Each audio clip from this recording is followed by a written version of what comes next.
Hi guys, what's up? Welcome to my vlog. My name is Jeff. For today's video, magluluto tayo ng masarap na ulam para sa ating breakfast.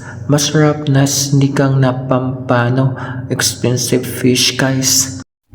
Ang sarap ng pampano fish at bumili tayo sa supermarket.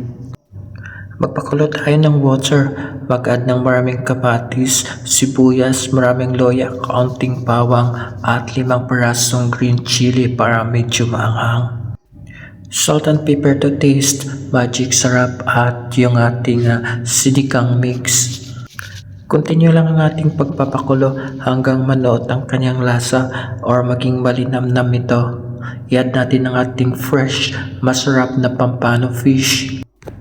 Yung ating fresh gulay, meron tayong pichay at yung green leafy vegetable. Cold drinks, fresh lemon with fresh mint leaves, yung ating honey, and water. I-blend lang natin ito guys at meron na tayong napakasarap, very healthy lemon with fresh mint leaves. For hot drinks, gawa tayo ng ating onion tea, slice of onion, 5 parasong cloves, konting bawang. Nag-add pa tayo ng slice of lemon at yung ating fresh mint. Ang sarap ng ating hot drinks guys. Luto na at ready to serve na rin ang ating masarap na special sinigang na expensive pampano fish. Ang sarap ng ating fish guys at gustong gusto ko rin ito ang gulay at super yummy talaga ang sabaw nito. Tamang tama lang ang kanyang timpla. Pag-ready tayo ng lagayan at i-transfer natin ang ating masarap na sinigang na pampano fish.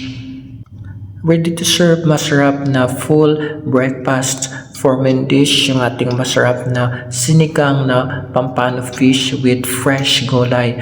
Very healthy ang ating sinigang na fish. Meron pa tayong pritong fish. Mag-add lang tayo. Gawa lang tayo ng ating dipping sauce. At napakasarap na rin ng ating pritong fish. Meron pa tayong assorted fruits, avocado, so apple and banana. Cold drinks, yung ating lemon with fresh mint leaves, very healthy din ang ating cold drinks. Hot drinks, yung ating onion tea with fresh mint, napakasarap din dito guys at very healthy din. Meron pa tayong pineapple in can and water. Kain tayo guys, mapaparami tayo ng kain ito. Napakasarap ng ating food para sa ating breakfast. Let's enjoy the food. And thank you so much for watching and I'll see you guys for my next vlog. Bye bye. Ingat po.